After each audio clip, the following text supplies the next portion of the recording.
میں نے کہا کہ اگر کوئی چیز قرآن و حدیث میں منع نہ ہو، صرف علماء کرام اس کو منع کریں،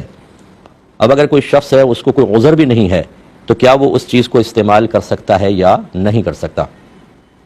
دیکھیں، اللہ تبارک و تعالیٰ نے قرآن عظیم میں واضح طور پہ فرمایا اطیعوا اللہ و اطیعوا الرسول و اولی الامر منکم، اللہ کی اطاعت کرو یعنی قرآن پر چلو،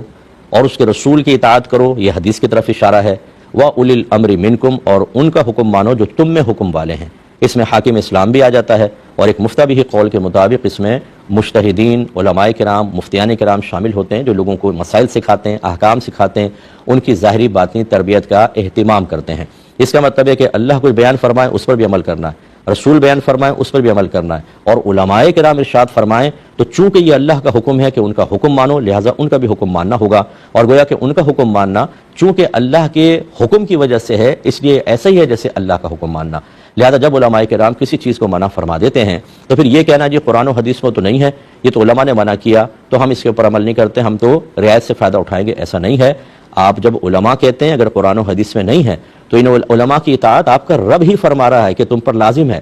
فَاسْأَلُوا أَهْلَ الذِّكْرِ إِن كُنتُمْ لَا تَعْلَمُونَ، ایک مقام پہ فرمایا اگر تم نہیں جانتے تو اہل علم سے سوال کرو۔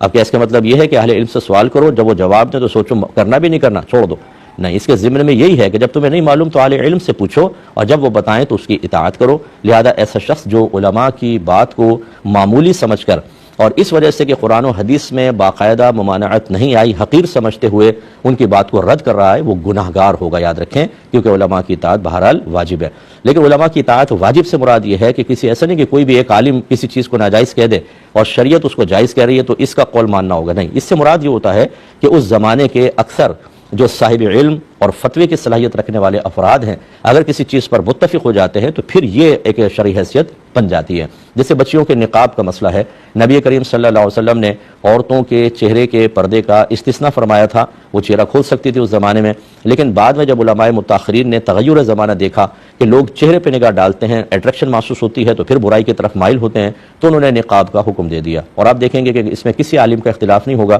یعنی چند ایک اپنے ذاتی طور پہ کریں تو الگ بات ہے، لیکن میجورٹی اسی پر متفق ہے کہ بچیوں کو اب نقاب کرنا چاہیے جب تک کہ کوئی صحیح شرعی عذر نہ ہو۔ جس سے باہر کے ملک میں رہتی ہیں بچیاں، ان کے لیے رعایت کا پہلو نکل سکتا ہے، خود پاکستان میں بھی نکل سکتا ہے، لیکن ایسی بچیوں کو